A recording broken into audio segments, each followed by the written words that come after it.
Welcome to the Q.A.C. Team Podcast, your quality assurance consulting team. Quality is our highest priority for your business with one goal, one direction, success. And now here's your host, Charles Luttrell. Scott, thanks for joining me on the Q.A.C. Team Podcast. How you doing this afternoon? Hey, Chuck, thanks for having me. Absolutely, man. I appreciate you coming on. So we're going to do a little bit different podcast here today. I understand we're going to talk about some different topics and probably turn this into a series. Yeah, I think that, I'm all for that. I feel like, this idea actually has some legs. So I'd like to see where it goes. I appreciate that. So I think where I'd like to start would be maybe touch on the basis of some customer service, maybe about the business itself and the employees. What do you think? Yeah, I think that's a great place to start. Let's do that. Awesome. So give me some insight on what you think. Good customer service. Let's talk about that. Good customer service. Well, I think customer service has to do with the relationship between the entity as a team, as a whole. And that starts, everywhere within the employment where the guest facing, I say guest because I've been in hospitality for most of my career. So, the guest facing employee positions are the ones that are going to be the face of your organization.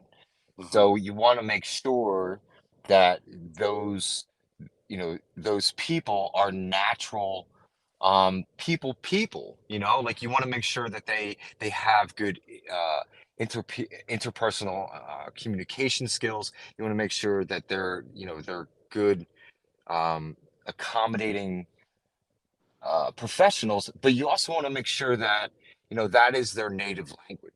Like you want people that are very welcoming. And it doesn't, this could bleed into retail. It has nothing to do with simply being in hospitality. But when I look for employees in hospitality, I look for people whose native language is welcoming. Right.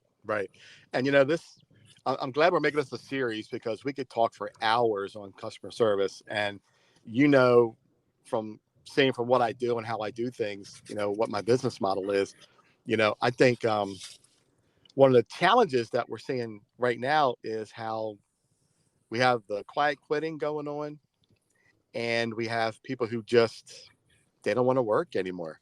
They're jumping from job to job. And I think it's hard for business owners to really coach, train, and mentor employees to really stick around. And what are your thoughts on, hiring right, finding the right people? Because I think that's one of the biggest topics that when I talk to people, that's one of the biggest challenges is finding good people. I never reached out to an employee that I didn't think that I could build stronger Mm-hmm. in any position within that organization, even at, all the way back to, being a sous chef, all the way up to, exec and then into ownership. I only communicated with people I felt already had a good sense of being able to willingly add to a team. Mm-hmm. They wanted to project their strengths, but to be great, you have to be willing to take that criticism or a lot of people use the word constructive criticism, and there is a difference. There is, but you want to, as the leader of the team, if I saw a good saucier, but he wasn't so good at butchery, or if I saw a good server, maybe she was really good at sales, but, her internal work ethic just wasn't there. There has to be a building block to start from, Yeah. and Mm-hmm. yeah. It's all about knowing your people, right? And that's what, I talk about a lot about the coaching and the mentoring part. You can hire anybody, but if they don't have that, it's skill versus will, right? If they don't have that Correct. will, but they got the skill, it's like I can build it, but you got to want it, right? Yeah, and I mean that's only building like half the superstar in your team. Yeah. It can be absolutely detrimental to any organization if your top talent simply rests on being the top talent. Hmm. It'll concave the team, and you'll have dents and dings, and it just makes it a lot harder than it needs to be. Right, right. Something that I've been known to say over the probably the past year, and I want to get your opinion on this. So basically, what I say is, when you're talking to an employee, right, you break it down and say, look, you reached out to us, you were looking for a job. We said yes, we're hiring. You came in, you filled the application out, we interviewed you, we told you what the job entailed, how to do things. You said yes, you'll do it. So tell us where the breakdown comes in when you said you want this job, we hired you, and now you're not doing what we asked you to do, right? What do you think about that? Is that Well, I think if you're going to ask the question, you should be prepared for that answer, because yeah, you might not like that answer, you yeah. know? So, It could go either way, right? yeah, I mean, you got to be, if you're an operator and you're asking that question, be prepared, because you're going to hear things that you don't necessarily want to hear, Yeah. and then what should happen when you hear things that you don't want to hear is that it should force you to self-reflect and see, where your leadership, you know, your leadership, prongs are sticking out, and are they being received as actual leadership, or are they being received, as some other negative, part of being on a team. Yeah. Um, like, for example, if that person says, "Listen, I just don't like this," and Hmm. you take that personally, you've already lost. Right. You've I want already to share. lost your leadership position, and you're not gonna be able to recover from that as Uh-huh. quickly as you want to. Right. I want to share an example with you because I want your thoughts on this. So I frequent this business, and the business is literally night and day by night and day. During the day, this business is fantastic, clean, customer service is great, the food is great. But if you go after 6 o'clock, trash everywhere, the food's horrible, the service is bad, right? And there's this guy that runs the place that I see, I thought was the owner. And I said, hey, are you the owner? Or no, he said, I'm the manager. And I said, okay. So I gave him my, thoughts of what happens and what I'm experiencing. He looked at me and laughed and said, yeah, that's because I got younger people at night and it's hard to find good help. If he's saying that hourly, his frustration is already bleeding through. Right. And, That's my right. Yeah. right. And, me as a customer coming into this establishment, would you not want to say that to a customer, right? I would choose to go elsewhere, right? Because it makes me tend to believe that he doesn't have a handle on his business. I, What are your I don't thoughts? I don't disagree. Um, I I don't disagree. He could that could be that could be just the valve, on the teapot, just valve wide open. He might just be releasing all that. But when you feel like you're not handling things, or things are not handling you, depending on how that particular person's perception of the world is. Hmm. If you're looking at that, and your frustration is completely just bleeding out, you have to remove yourself from the scenario, Hmm. take a look at the actual equation, what can be done, and then start brick by brick. That's if you actually wanted to fix it. Right. What can you do with your younger employment base? Like, Hmm. what can you do? Right. So I tend to lean towards incentivizing employees. It's been a very big. It seems to be something that goes over very well with employees. They like to be rewarded, when they're doing good work. And what I've seen over the years is when you take a good employee and a bad employee, the good employee's doing great, they get rewarded. The bad employee looks at that and says, well, I can do that, I can get that. And then they become that good employee. So it kind of works in your favor. Yeah, What I've are your seen that thoughts on too. incentives? You know? I've seen that too. Yeah. You know, not every incentive is going to work for, for every single individual, Hmm. but I think that every individual will work for every incentive. Hmm. So, if you provide, so for, I had a fine dining restaurant, so our check averages were much higher than anyone else that was near us. And, when employees, especially new employees, when they start to see the amount of revenue they could generate, because I would track it, Right. and I would say, especially to I had a lead whose sales were just off the charts, and you know, I I would we were a really small business, but what I would do is, do monthly, weekly, sales reports on what was happening, and 9 times out of 10, she would, on her own, say, all right, well, if my check average is 85, I want 87 and a half. Or, and in order to do that in a 36 seat BYOB, to change your average by that many dollars, uh you, you, that's not like, she wasn't changing the spike, she was changing the actual average, and that's what she wanted to do, because she Hmm. knew that, if she sold, X, then that would produce Y in her bank account. And Hmm. she was very familiar with, how money was made in a restaurant.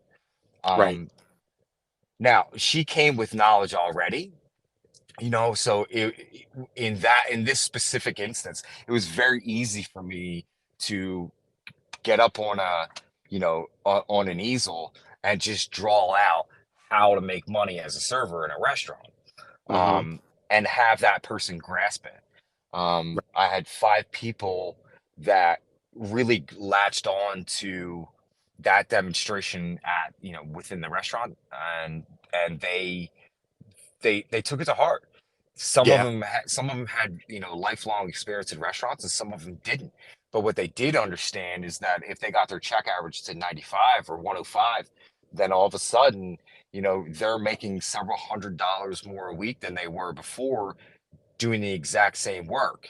And Hmm. once that happened, then things, that's when things get special. Hmm. That's when, they're able to make an extra couple of $100s a week, which, equates to a couple $1,000s a month, with, is a few $10,000, on the year. And all they had to do was pay attention to what we were doing internally. And Right. once, so, when you say things like incentivize, you also have to, when you incentivize, you also have to give the groundwork. You have to be in a restaurant where you can actually do those things. Like, Right. we weren't selling, like, box wine at $7. So, you got to sell a lot of $7 things in order to make your 20%. Hmm. So it wasn't like, we gave a pizza party on Friday night. That wasn't my goal for my employees at all. My Right. goal for my employees was, I want them to go out and be able to buy the car that they want, or be able to afford the rent, or like, I was focused on a much bigger, um, ROI for the employee. Like, Right. not just myself. Obviously, I was looking for that myself, and I'm not going to shy away from that part. Like, you want to be profitable, but what I did want was, I wanted my employees to be not asking each other for gas money. Like, Yeah. And to not. That's what I was looking yeah. for. Right. And you hit a good point there because, like you said, you want it to be profitable, but you also want your employees to enjoy these extra incentives as well.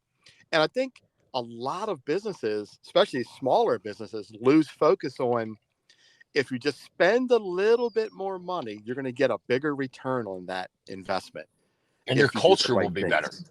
Your Yes. whole culture will be better. Yes. And I think, that's where the struggle lies, is because, as I talk to people, they're afraid to take that leap because they're thinking, I can't spend $10 because I'm going to lose 20. But if you look at it as, I'm spending $10 to possibly reap $100 benefit of raising my average check because my employees are doing better and are listening to what's happening and we're coaching and developing them into better servers, better cooks. That just helps the business all around, you know? It it really did. It really did. Um, Taking the time one on one as a group, having meetings, having pre-shift, going over financial reports, going over sales, um, sales goals, expectations, you know, implementing, some of the parameters, some of the things in the company were very rigid, and some of the Hmm. things they kind of had this like this free form space where things were allowed to grow and starve. And when things starved, I presented that to the staff and said, "Do you remember when I was saying this? Well, we just lost $10,000 this week because of that." You know, Right. so if I looked over and showed it to them, it wasn't what I was. The intention behind that was to show that there is an ebb and flow. Hmm. The same way, because, and I use servers again, because servers, how they usually get paid is through tips and percentages. Right. So it's a variable, it's a variable. It's not a set amount of money, Right. which I think is the tipping culture is a completely different podcast within itself. But That could be a whole nother that's a episode, whole nother, man. bag of worms. But Right. but when you're the anchor of your entire restaurant is a fixed cost, right? Like that's your kitchen, that's your dishwashers.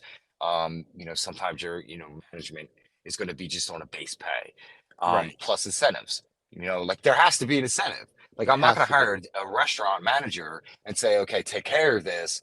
But if you take care of this and that's all you're doing, it's going to be a base, right? Like you're going to make your X amount of dollars, and that's going to be your base. But if you're a restaurant manager, you're taking care of it, and you're making cold calls, you're connecting the dots, you're selling parties, like you're driving sales within that organization. Now you have something to say, hey chef, I brought this amount of dollars in.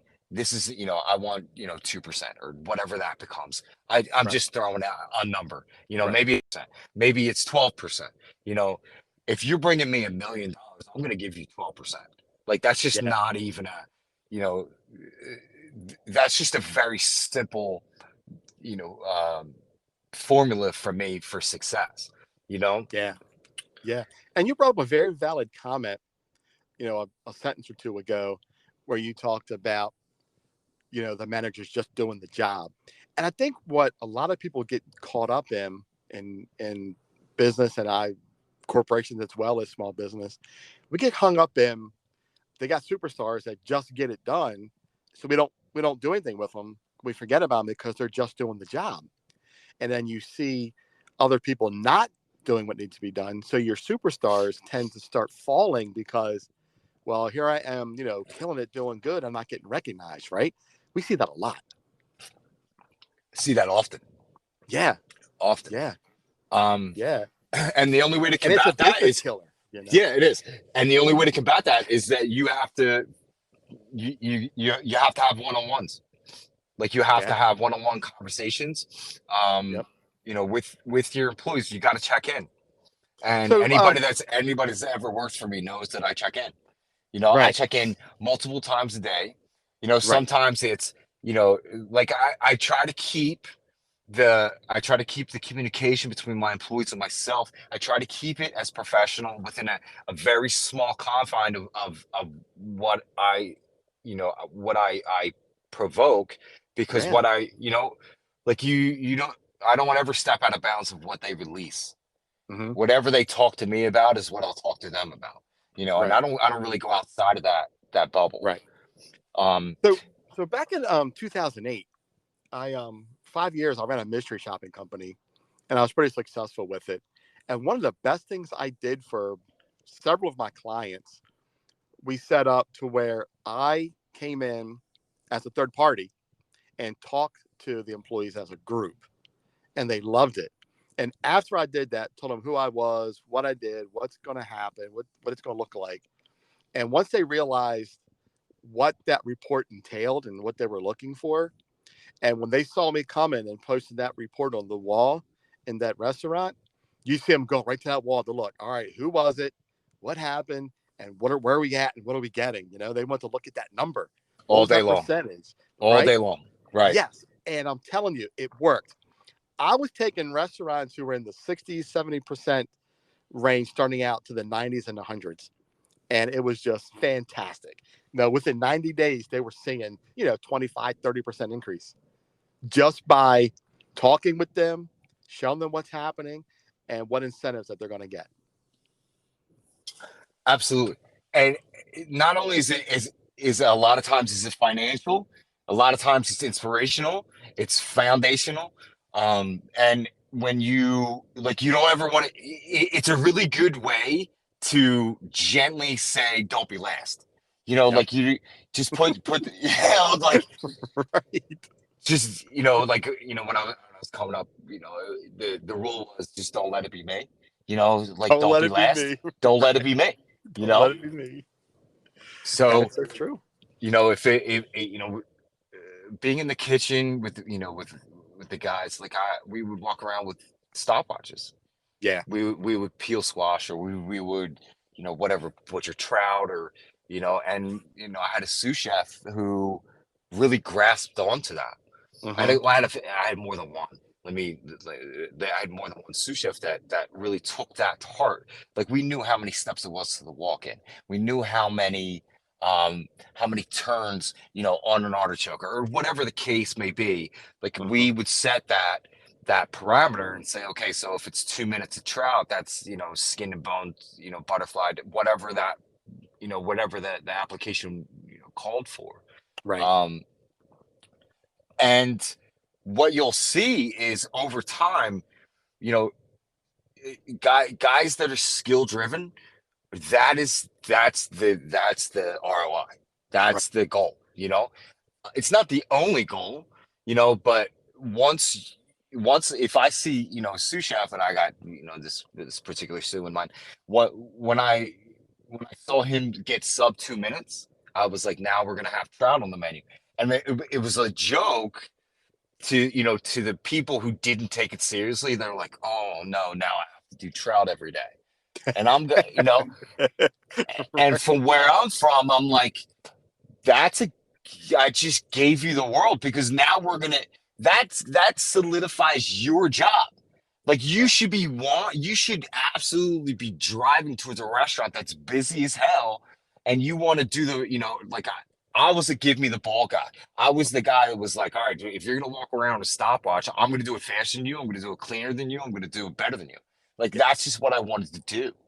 I didn't Yeah. want to talk about it. I didn't want to explain myself. I just want to said, yeah, I'm on board with this. Let's go.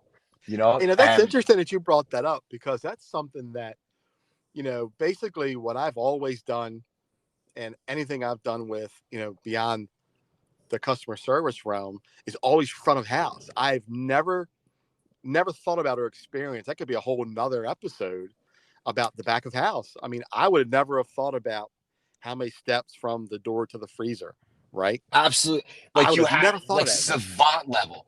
Like you have to. That's what we did. That's what we did. We would put it on a plan, um, and it worked. And a lot of people are like, there's always going to be a little pushback, and somebody's going to say like you're overthinking something, or Sure. which is, but there's going to be a naysayer. So Right. that's like I literally just within my career I just stopped talking. Like I just did. I just stopped talking. I stopped talking about what I was doing. I stopped telling people what I was doing, because I was like, listen, I understand that this works. I've seen it in real time, and I'm going to implement it. And then once I implement it, and now, you know, we're sub 2 minutes on a duck. Right. We're, you know, 90 seconds on a chicken, Hmm. and you want job stability, learn how to do the craft, Right. And to what I any found too, yeah, and what I found too was Simon Sinek is brilliant at this. Brilliant. When you tell people why you're doing something, why it needs to be a certain way, they get it. And then they want to do it because for some reason that why really sticks with people. It's amazing. yeah, it absolutely sticks. Yeah. Absolutely sticks. And that's what we were really good at. You Yeah. know, we were really good at that. I was really good at, well, I'd like to think that I was, but I was really good at Well, if you were at successful, so it's all that matters, man. but pulling other guys that had different um strengths. Like maybe this guy works, you know, a really good garbage. Maybe he's really good at hors d'oeuvres or loose bouche, or you know, that's each position. You know, the traditional brigade is gonna be set some way, but unfortunately, sometimes in modern times, you're gonna find guys that skip steps. Right. Like you're gonna find guys that went straight to hotline and they have absolutely zero cold work, you know, and you're gonna be like, I can't move that guy. There's nothing I can do with that guy. Now that guy's gonna be pigeonholed, Mm-hmm. you know. So from an employee standpoint, like you need to be absolutely proficient in every single stage of that kitchen, in any kitchen. You know, like maybe you go work cold side for Jean George and then go, you know, work cold side somewhere else. Mm-hmm. Get two or three of them under your belt, you know, Right. and gravitate towards that. Learn that work.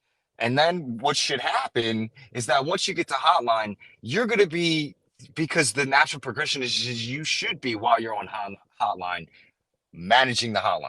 Like Right. as a lead, you know, as a tornado, you know, you should be as a chef de partie. That's your responsibility. And if Yeah. you don't have that in your repertoire, you're not going to be able to be successful for the long term. Mm-hmm. I have come across several line cooks, and it's interesting when I talk to line cooks how a lot of them will tell you it's either you make it or you don't. It's a tough that's a tough job. Tell us a little bit about line cooks. That's tough. You got to want it. Yeah. Like if you're going to do something for 12 hours a day, you have to want to be better in that time frame. Don't Yeah. forget the time frame, Mm-hmm. because what ends up happening is now you're a year later and you're still in the same position cooking the same dishes, and you're just going to be, you're going to hate your life. Like you're going to hate everything about what's happening. And then You that know, shows in your product when you push it out to your customer is going to see it. right now you're getting either, you know, bounced around within the company, or Mm-hmm. you're getting, like I'm gonna, if I see that, if I see some guy stagnant, I'm gonna obviously, as that, you know, if I'm involved in this or not. But let's say I was the line cook and I'm the guy that's on the line who is not taking care of the house. You Mm-hmm. know, like if I'm not labeling, if I'm not rotating, if I'm not doing the things that are supposed to be happening within the house, I'm gonna get stagnant, and it's going to stick out because the other four guys or five guys that are on that line care about food more than they care about your position. Yeah. So when you work next to guys that literally do not care about anything else but the benefit of the restaurant and the team, first of all, you feel like fucking gods. And secondly, you work that way. Like Yeah. your mentality expands and now you work that way. Go Mm-hmm. work next to four guys that don't care whether you show up to work tomorrow. Yeah. Go do that. Yeah. Go do that. Go That's so work next to powerful, isn't it? four guys that do not care if you show up tomorrow, because those guys already know they will have a job tomorrow. You won't. Yeah. Yep. Yeah, and that's the thing that I mentioned, that it kind of hits the entire restaurant, right? Because if you have somebody back there that's not caring about what they're producing, and then it slows down the line, the customer doesn't get the food on time, it doesn't look right, doesn't taste right. Maybe they send it back, right? Maybe they're talking to the manager at this point now, and now maybe the business has to comp the meal because it wasn't right. They're trying to get Shameful. ready for the customer. So now you're hitting the pockets of the business because now you have to remake a dish. Now it's costing more money. Shameful. So that's such a big impact on a small business. There's a huge impact on a small business, Yeah. because the small business is going to eat that 100% of the time. Right. 100% of Yep. the time, somewhere it's going to cost money between the front door and the back door. Like that's just going to happen. Yeah. So and it's a It's within the confines of just the cost of doing business. Like that's going to happen. Right. Yeah. The But cost of doing business. Whew. what needs to happen is the lesson has to be translated throughout the entire company from the front door to the back door. Every Yeah. single employee needs to touch that challenge and say, okay, listen, we weren't so great yet last night. Tell them, talk to them. Right. You know, you don't have to berate this guy and make this guy, want to quit his job. Like that doesn't. He's gonna if he receives it that way, he was already there, in my opinion. Right. So like you want to make sure that you're taking care or you're putting the effort out to take care of each individual, Yep. not just the team. Like each individual is what builds the team. So you got to go all the way back to the fundamentals. You Right. know, talk to your saucier. How come the stock was cloudy? Well, the new guy turned it. Why did the new guy touch it? Like those are the Right. things that you have to do to protect your product. Right. And and in closing here and starting to wrap it up a little bit, that's why I do what I do. Because, starting from when the customer first walks in that door to when they're just about to leave that establishment, you have enough data from that report, that review, to know exactly what happened in your entire business on that entire interaction. Correct. And I think there's so much value in that from when you have an experienced reviewer going in who's really taking the reins on their experience when they're in that establishment, giving you that, non-biased but very professional data of what happened on that experience. You can go so far with that. If it's emotionless and factual and say, listen, this is just what I saw. Anybody that understands the benefit of that type of information is going to latch onto that and absolutely eat that up. Like Right. for me, if somebody came in and was like, listen, here's the P&L from this month. This is what you should be looking at. And if I went and did it and saw success in that, I wouldn't go anywhere else. Like I would continue to go back to that same well. Right. Yeah. It just speaks volumes for, anybody who, cares about their business, cares about expanding, cares about surviving. Again, when I interview business owners, you get that why they're doing what they're doing. That should be shown in this experience that when you go in to do this review. And all that should tie together. Absolutely. And I think that's powerful, that if you can just see, like you said, the profit and loss, right? You take your P&L, and if yesterday was worse than the day before, now you got data and reports to see, well, let's figure out what happened, right? Let's figure out why we didn't do what we did. Well, you got a report here that said, 3 dishes got sent back, right? That could have been part of the smaller or the bigger part of the problem, right? Right. Now you have to take into account whether or not somebody was doing it just to leave you the review anyway, or was that on us? So like then all of a sudden now you have that one singular challenge now, grows legs, and now it's going to become this monster that may or may not be able to be, solved. Right. Like there's you're going to get into this weird space with when things happen like that. That's why when it happens once, change it.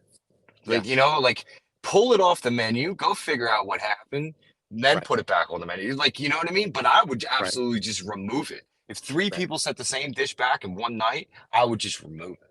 Yeah. Yeah. That happened some years ago.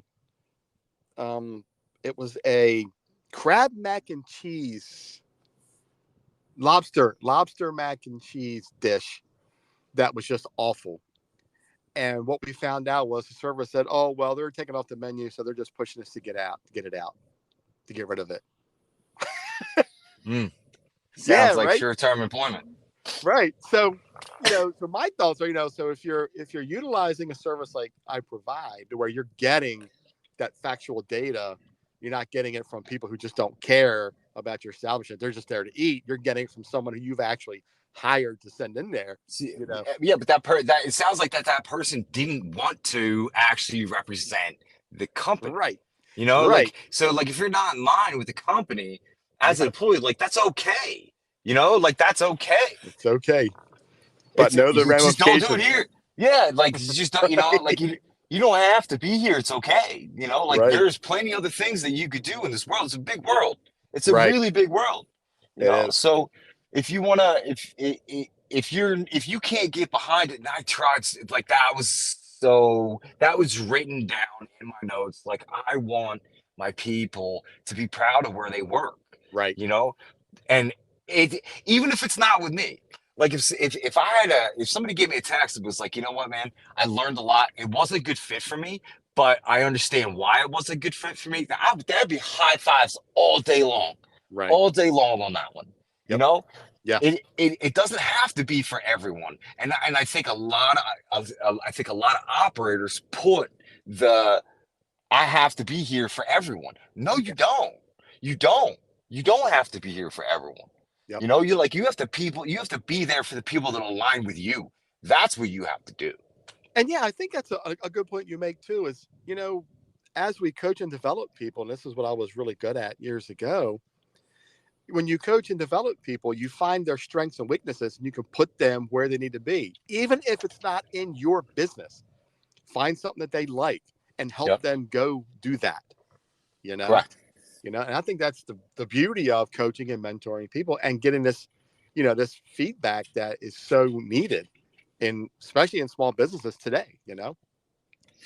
My I used three go-to interview questions. And it was, you know, what are your goals? Um, where like what are your personal goals? What are your career goals? And how can I help make that happen? That was what I where do you want to do it? You Right. know, like if you wanted to be a chef, how do I, you know, and I would ask, you know, like that was the questions that I asked because I didn't have somebody necessarily say that. Like I had to figure that part out on my own. But what I also found is that a lot of people don't know that asking questions is the only way to get anywhere. You Yeah. know, like you can't be afraid to ask questions. Like, you know, chef, how do I become a chef? I don't know if I can answer that for you, but I can show you what I did. You Right. know, I don't know what your individual situation is. You know, like are you willing to sleep in your car and go work for Emily Luchetti, or you know, like are you willing to do things like that? It sounds absolutely, you know, bananas to most of the people out there, but if you want you're going to starve along the way.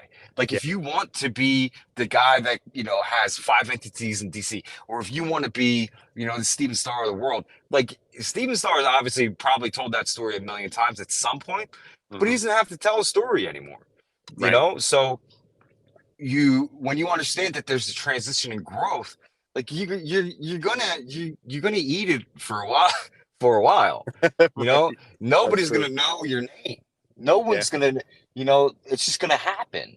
Yeah. But if you actually want it, when you go to sleep and you could taste it, you can feel it, you can smell it, that's what that's when you know you're on the right path. You Right. know, like you're willing to get punched in the jaw in order to be a better fighter. Right. That's what you have to do. Right. So, closing remarks, man. What do you got? Follow the dream. Follow the dream. Follow the dream. You know, Yeah. stay on course. Stay on course. Yep. I agree, man. I agree. It's such a powerful and beautiful thing when people really come together, work together for the same goal.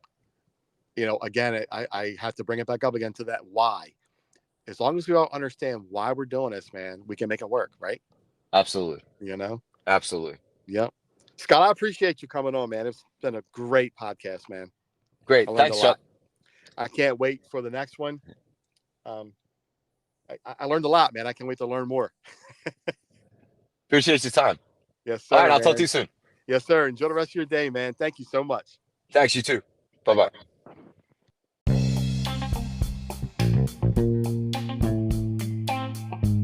You've been listening to the Q.A.C. Team Podcast with your host, Charles Luttrell. Connect with us on the web at qacteam.com, Facebook and Instagram at qac.team. Thanks for listening.